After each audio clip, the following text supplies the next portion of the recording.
Let me take this second to introduce our commencement speaker.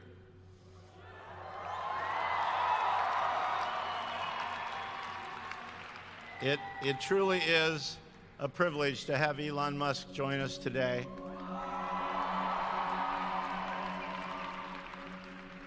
He doesn't need much of an introduction, but let me tell you a little bit about him. He grew up in South Africa, got his degrees from Wharton. He came to California, started a company, merged into a company, sold a company called PayPal. Some of you might use it. He then has gone on to become the CEO of Tesla Motors and the CEO of SpaceX. And in his mind, he has lots of brilliant ideas. I know it's truly an honor and a privilege to have him join us today, Mr. Elon Musk.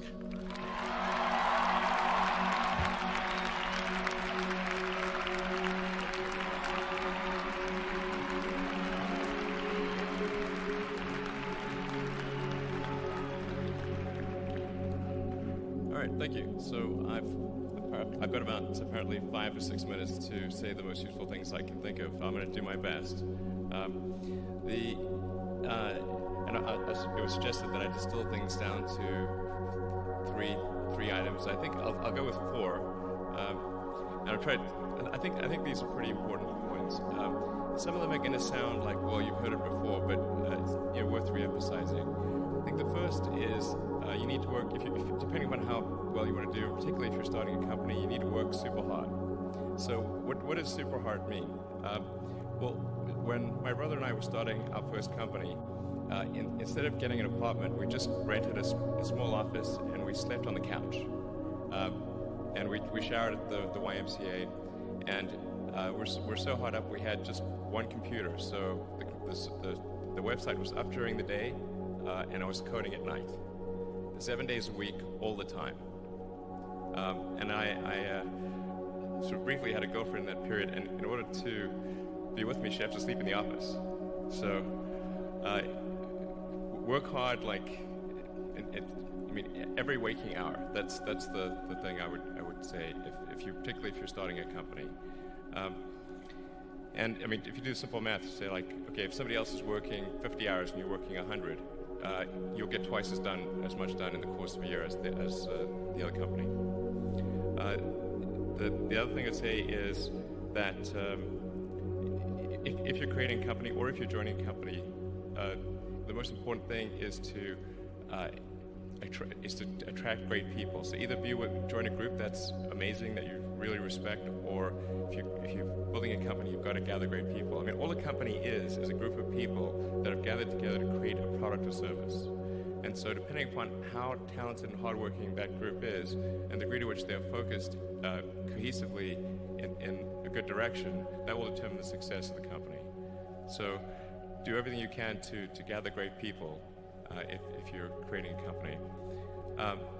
Then I'd say focus on signal over noise.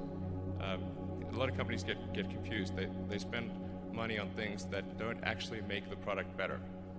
So, for example, at Tesla, we've never spent any money on advertising. We put all of the money into R&D and manufacturing and design to try to make the car as good as possible. I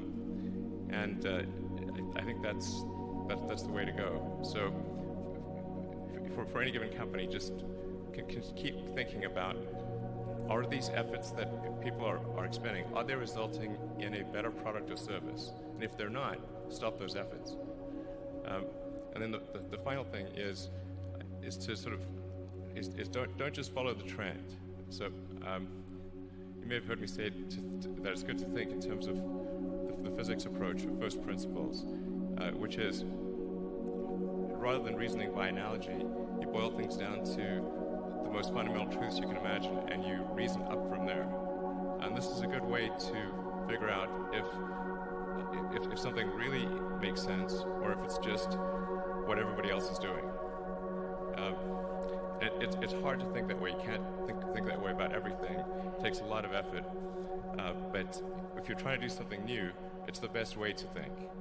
And that framework was developed by physicists to figure out counterintuitive things like quantum mechanics. So it's really a powerful method.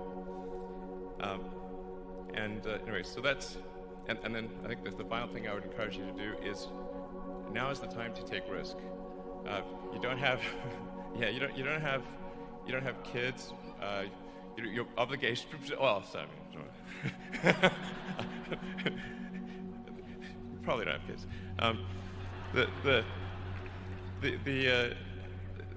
But as you get older, your obligations increase. So and once you have a family, you start taking risk not just for yourself but for your family as well. It gets much harder to do things that might not work out. So now is the time to do that before you have those obligations. So I would encourage you to take risks now. Do something bold. You won't regret it. Thank you.